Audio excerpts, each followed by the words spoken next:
Salam, kimya fənni üzrə 15-ci dərsimizə başlayırıq. Mövzumuzun adı belədir: ayırma üsulları, kristallaşdırma üsulu. Əvvəlcə ayırma üsulları nədir, o haqda danışaq. Biz qarışıqlar haqqında keçdik. Bildik ki, qarışıqlar tərkibində 2 və daha çox maddə olur. Bəzən bizə maddələr saf halda lazımdır, amma təbiətdə də əksər maddələr qarışıq haldadır.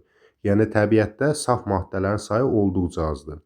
Tutaq ki, misal üçün bizə dəmir lazım olur, amma dəmir müxtəlif qarışıqlar şəklindədir. Və yaxud da ki, qızıl lazımdır, amma qızılla bir yerdə onun tərkibində qum var, gil var və s. qarışıqlar var.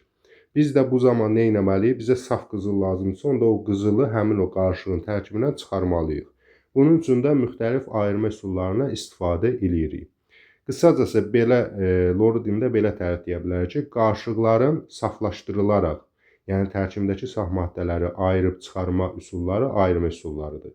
Ayırma üsulları özlərdə ilə qarışıqların özləri kimi 2 yerə bölünür. Bilirdik ki, qarışıqlar hansı yerə bölünürdü? 2 yerə: müxtəlif cinslilər və eyni cinslilər. Gəlin əvvəlcə müxtəlif cinslilərin ayırma üsullarına keçək. Müxtəlif cinsli qarışıqları 3 üsulla ayırırlar.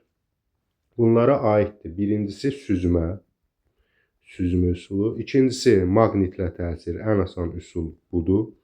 Üçüncüsü isə durultma üsulu. Hər biri haqqında qısa məlumat verək. Süzmə üsulu nədir? Süzmə üsulu digər deyişlə süzgəcdən keçirtmə və yaxud da filtrdən keçirtmə də deyə bilərik. Filtrasiya üsulu. Deməli, bir dənə qıf götürülür. Qıf, belə deyək də, sanki bu şəkildə bir cihazdır. Aşağısında boru şəklində yuxarıdan. Bunun funksiyası nədir? Misal üçün, biz elə mətbəxdə də istifadə edirik. Tutaq ki, sanki butulkanın ağzının kəsilməsi kimi belə. Necə ki, məsələn, tutaq ki, benzin tökürük və yaxud da ki, su tökürük. Hər hansı bir maddəni tökən zaman dar hissədən tökmək çətindir. Ona görə bu sanki onu böyüdür sahəsi. Yəni, ona deyirlər qıf. Bir dənə qıf götürürük və qıfın içərisinə süzgəc kağızı qoyuruq. Süzgəc kağızı da bu formada olan bir kağızdır. Tərkibində xırda-xırda məsamələr var, belə desək. Loru dilində desək, sanki deşiklər, belə deyə də, aş süzənə bənzəyir. Və bunu götürüb elə bir formada buradan qatlayıb qoyuruq ki, burada süzgəc kağızı olur, sanki belə deyə. Qıfın üzərində süzgəc kağızını qoyuruq. Sonra isə deməli, qarışıq, təsəvvür elə ki, bir stəkanın içərisində müəyyən bir qarışıq var. Həmin o qarışığı tökürük onun üzərindən və təmiz, belə deyə də, saflaşma, ayırma üsulu gedir. Ümumiyyətlə, həmin o qarışıq hansı tip qarışıqlar olmalıdır? Biz suspenziyalar keçmişdik. Yəni, bərk, üstəgəl, maye, deməli, bərk, üstəgəl, maye, müxtəlif cinsli qarışıqlar. Misal üçün, qum və su qarışığı. Qum bərk haldadır, su maye haldadır. Bunları qarışdıranda müxtəlif cinsli qarışıq əmələ gəlir. Yəni, bunlar həll olmurlar. Biz qum-su qarışığı, təsəvvür edək ki, bu qum-su qarışıqdır. Tökdük bu ayırıcı qıfın üzərindəki süzgəc kağızının üzərindən. Proses necə gedəcək? Altda da bir qab qoyuruq. Bu zaman su molekulları kiçik olduğu üçün həmin bu dediyimiz bu deşiklərdən, yəni məsamələrdən keçib gedəcək, damcı-damcı töküləcək qaba. Amma qumun ölçüsü böyük olduğu üçün qum yığılıb qalacaq süzgəc kağızının üzərində. Və yaxud da başqa bir misal göstərək. Misal üçün, gil su olsun, təbaşir tozu su olsun. Bunlar həll olmayan bərk üstəgəl maye, yəni müxtəlif cinsli qarışıqlardır. Yenə də ayırıcı qıfın üzərinə, burada da süzgəc kağızı qoymuşuq. Ayırıcı qıfın üzərindən gil su qarışığını töksək, su molekulları kiçik olduğu üçün töküləcək digər qaba. Amma gil hissəciklər böyük olduğu üçün həmin məsamələrdən keçməyəcək, yığılacaq ayırıcı qıfın üzərindəki filtr kağızının üzərində və vaxtaşırı filtri də götürüb təmizləyəcək. Yerdə qalan suya da deyirlər filtrat. Ona görə də bu üsulun ümumi adı süzmə və ya filtrdən keçirmədir. Bunu müxtəlif cinsli qarışıqlarda tətbiq edirlər. Eyni cinsli yox. Misal üçün, duz-su qarışığında tətbiq edə bilməzsən. Çünki həm duz keçəcək, həm su keçəcək. Çünki ikisinin də molekulları kiçikdir.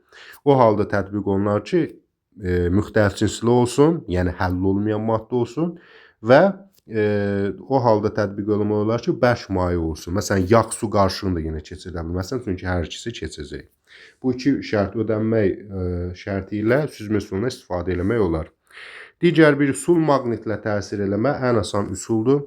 Maqnitin təsir elədiyi bəzi metallar var. Bunlara ferromaqnit xassələr, metallar deyirlər. Bunlara aiddir dəmir, kobalt, nikel. İndi siyahı biraz uzanıb yeni elementlərin kəşfi ilə əlaqədar, amma əsas bizim yadda saxlamalı olduğumuz dəmirdir. Dəmir və hər hansı bir qarışıq, məsələn, dəmirlə kükürt qarışığı var, tutaq ki, əlimizdə. Maqniti buna yaxınlaşdırdıqda, təbii ki, maqnit dəmiri cəzb edəcək, kükürdə isə təsir eləməyəcək. Nəticədə dəmirlə kükürt bir-birindən ayrılmış olacaq. Bu maqnitlə təsir üsuludur. Durutma üsuluna gəlincə, durutma üsulunda qıfdan istifadə olunur. Həmin o qıfa da deyirlər ayırıcı qıf. Ayırıcı qıf bu şəkildə bir belə deyək də cihazdır, aparatdır və bunun aşağı hissəsində bir krant var. Yəni adi qıfdan fərqi budur. Biz bayaq texniki səhv elədik. Bunu ayırıcı qıf, bu əslində adi qıfdır. Yəni bizim süzmədə istifadə elədiyimiz qıf adi qıfdır. Amma durutmada istifadə elədiyimiz qıf isə ayırıcı qıfdır. Bunun fərqi burasında krant olmasıdır. Yəni açıb bağlayan xüsusi hissə var. Bu texniki səhv oldu. Bunu yadda saxlayaq. Bu adi qıfdır, bu isə ayırıcı qıfdır. Yəni bax bu durutma üsulunda istifadə olunan ayırıcı qıfdır. Ayırıcı qıfla hansı maddələri ayırırlar? Emulsiyaları, yəni maye plus maye qarışığı müxtəlif cinsli olduqda, yəni həll olmadıqda. Misal üçün yağ plus su qarışığı, benzin su qarışığı, neft su qarışığı və s. Həll olanları eləyə bilmərik. Məsələn, spirt su qarışığını həll eləyə bilmərik bu üsulla. Biz ancaq bu üsulla həll olmayan, yəni müxtəlif cinsli olan və ikisi də maye olan, yəni məsələn qum suyu da eləyə bilməzsən. Qısacası maye müxtəlif cinsli qarışıqları durutma üsulu ilə ayırırlar və durutma üsulu üçün ayırıcı qıf adlanan cihazdan istifadə edirlər. Yenə təkrar vurğulayıram ki, bayaq dediyimiz əslində ayırıcı qıf yox, adi sadə qıf deyə bilərik ona. Sadəcə biraz texniki qarışıqlıq oldu burada. Nəysə, yağ su qarışığını təsəvvür edək ki, bir-birinə qarışdırmışıq, emulsiya əmələ gəlib. Biz bu yağsı qarışığını tökürük ayırıcı qıfın içərisinə. Və təsəvvür edək ki, burada ayırıcı qıfın içərisində doldu yağ su qarışığı. Əvvəl çalxalanmış vəziyyətdə olacaq. Sonra tədricən yağın sıxlığı az, suyun sıxlığı isə çox olduğu üçün, loru dilində desə su ağır, yağ isə yüngül olduğu üçün bunlar təbəqələr şəklində bir-birindən ayrılacaq. Yağ üstə toplanacaq, su isə aşağıda toplanacaq. Yəni suyun sıxlığı çox olduğu üçün toplanır aşağıda, yağın sıxlığı az olduğu üçün toplanır yuxarıda. Belə deyə bilərik ki, durutma ilə ayırma üsulu sıxlıqlar fərqinə əsaslanır. Sıxlıqların fərqinə əsaslanır. Və qab qoysaq aşağıda, bir müddət sonra, tam bir-birinə ayrılandan sonra, biz buradan krant açsa, başlayacaq damcı-damcı tökülməyə digər qaba. Su tədricən töküldükcə, gəlib bu sərhəddə çatanda, kranta çatanda artıq tez krantı bağlayırıq. Hansı ki, suyun hamısı artıq töküldü bu qaba. Yağ isə qaldı burada. Yəni, yağ-su sərhəddi var, bu sərhəd. Gəlib çatanda artıq bura, su hamısı qutaranda biz tez krantı bağlayırıq və su hamısı tökülmüş olur burada. Burada isə təkcə qalır yağ. Deməli, durutma ilə ayırma üsulu bu şəkildə tətbiq olunur. Həmçinin durutma ilə ayırma üsulunu biraz genişləndirə də bilərik. Misal üçün, tutaq ki, ağac kəpəyi və yaxud da kükürt, nə qum qarışıq olsun, məsələn. Yenə elə bir qaba töksək, müəyyən bir müddət sonra qum ağır olduğuna görə suyun dibinə çökəcək. Ağac kəpəyi və yaxud da kükürt kimi yüngül maddələr isə suyun üstündə qalacaq. Məsələn, burada olsun kükürt, burada da olsun qum. Ortada da su. Yəni, qumla kükürdü bu şəkildə bir-birinə ayıra bilərik. Sonra da bunu əylikdə kükürdü və yaxud da götürürük ayrıca kükürdü buradan çıxardırıq. Sonra suyu da süzmə üsulu ilə su ilə qumu da ayırırıq. Qumla kükürd bir-birindən ayrılır. Və bunu daha genişdə tətbiq eləmək olar. Niyə adı durutmadır? Yəni, bir müddət saxlayırsan, elə durulur. Və yaxud da ki, elə yenə bu şəkildə qum su qarışığını ayırmaq istəyirsən, qum çökdü dibinə, durulmuş oldu. Sonra suyu tökdün digər tərəfə, ondan sonra su qaldı onun üzərində. Bunu da əslində durutmanın bir növü kimi hesab eləmək olar. Amma durutma dedikdə əsasən nəzərə tuturuq ayırıcı qıfla, yəni bu gördüyünüz cihazla ayrılan maye müxtəlif cinsli qarışıqlar nəzərdə tutulur. Amma ümumilikdə götürsək, bayaq dediyimiz kimi, əslində bərk maddələri də ayıra bilərik. Məsələn, kükürt, qum kimi və s. Bir kənara qoyursan, yavaş-yavaş durulur. Adı da ona görə durutma üsuludur. Beləliklə biz müxtəlif cinsli qarışıqları ayırma üsullarına süzməni, maqnitlə təsir etməni və durutmanı keçdik. İndi bəs eyni cinsli qarışıqları, yəni həll olunmuş şəkildə olduqda hansı üsullarla ayrılır? 4 üsul var. Buxarlandırma üsulu, kristallaşdırma üsulu, distillə üsulu. Distillə üsulunun özündə 2 yerə bölünür. Onu da ətraflı keçəcəyik sonra. Deməli, buxarlandırma, kristallaşdırma, distillə və xromatoqrafiya. Xromatoqrafiya da genişdir, onu da əlavə keçəcəyik. Biz bu dərsimizdə keçəcəyik buxarlandırma, kristallaşdırma, distillə ilə xromatoqrafiyanı isə növbəti dərslərdə keçəcəyik. Belə bir sual verə bilər. Tutaq ki, məsəl üçün, duz su qarışığıdır. Bunu biz süzmə üsuluna belə dedi, ayıra bilərik? Xeyr, ayıra bilmərik. Çünki süzmədə duz da keçəcək, su da keçəcək o məsamələrdən. Amma əksinə, müxtəlif cinsli üsullarla ayrılan maddələri eyni cinsini ayırma mümkündür. Məsələn, qum su qarışığı biz distillə ilə, daha doğrusu süzmə ilə ayırırdıq. Biz onu buxarlandırma ilə ayırt edə bilərik. Bəli, suyu buxarlandırarıq, yerdə qum qalar. Amma bu sərfəli olmaz. Yəni enerji çox gedər. Ona görə də əslində məsələn buxarlandırma ilə qumu da ayırmaq olar. Və yaxud da ki, məsələn, distillə ilə yağ su qarışığını da müəyyən qədər ayırmağa çalışmaq olar və s. Amma bunlar sərfəli deyil. Biz də kimyada sərfəli olan enerji az çıxan üsulları öyrənirik. Ona görə də hər birinin özünə məxsus. Məsələn, qum su qarışığı buxarlandırma ilə ayırmaq mümkündür.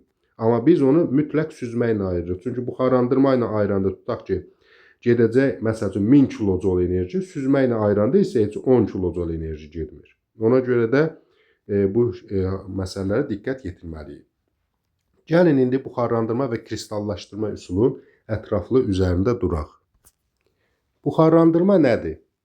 Bərk plus maye qarışığı. Misal üçün, duz plus su qarışığı. Duz bərkdir, su mayedir. Eyni cinsli olduqda, yəni burada şərti diqqətlə yadda saxlayın. Eyni cinsli olduqda, məsələn, gil su da bərk mayedir, amma eyni cinsli deyil, müxtəlif cinslidir. Və yaxud da ki, məsələn, yağ suyu isə və spirt suyu isə eyni cinslidir, amma ikisi də mayedir. Yəni, iki şərt ödənməlidir. Bərk maye eyni cinsli olduqda biz bu qarışığı buxarlandırma ilə ayıra bilərik. Misal üçün, bir qab götürək. İçərisində duzlu su var. Biz altında alov yandırsaq, misal üçün, spirt lampası qoyub bunu kibritlə alışdırsaq, bu zaman tədricən buxarlanma prosesi gedəcək. Su buxarlanacaq və yerdə qalacaq, qabın dibində duz qalacaq. Deməli, su ilə duz bir-birinə ayrıldı. Su buxarlandı, getdi, duz isə qaldı. Buxarlandırma üsulu ümumilikdə bu şəkildə tətbiq olunur. Lakin buxarlandırma üsulunun bəzi çatışmayan cəhətləri var.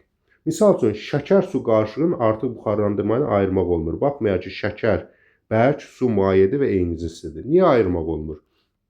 Çünki suyu buxarlandırıb qurtardıqda artıq şəkərə də temperatur təsir etdikcə şəkər parçalanır, kömürləşir. Biz şəkəri saf halda sudan ayırmaq istəyirsə, o da parçalanırsa, onda biz bu üsulunu ayıra bilərikmi? Təbii ki, xeyr. Və yaxud da ki, kristal hidratlar adlanan maddələr var. Misal üçün, kuprum SO4 vur 5H2O şəklində. Biz bunu buxarlandırma ilə ayıranda su ilə bərabər tərkibindəki bu kristallaşma suyu var. Əslində bu nöqtə o demək deyil, bu ayrı maddədir. Bu bunun içərisindəki ümumi tək bir dənə halda maddədir. Buxarlandırma ilə bunu ayıranda tərkibindəki o 5H2O da buxarlanır və çevrilir başqa maddə olur. Məsələn, tutaq ki, göy rəngidən ağ rəngə çevrilir, ağ rəngidən göy rəngə çevrilir və s. Yəni fərqli maddə əmələ gəlir. Qısacası, temperaturun təsirindən parçalanan maddələr, məsələn, şəkər kimi və yaxud da ki, kristal hidratlar, hansı ki, parçalanıb başqa maddəyə çevriləcək. Bu hallarda biz buxarlandırma üsulunu tətbiq edə bilmirik. Hansı üsulu tətbiq edirik? Kristallaşdırma üsulunu tətbiq edirik. Kristallaşdırma. Elə adı üstündə kristala bənzəyir. Yəni, kristallaşma prosesi gedir burada. Deməli, bu üsul isə sanki iki üsulun qarışığıdır. Buxarlandırma və süzmənin qarşılığı. Yəni, belə deyə bilər, kristallaşma bərabərdir buxarlandırma, üstəgəl süzmə. Yəni, hər iki üsuldan istifadə edirik.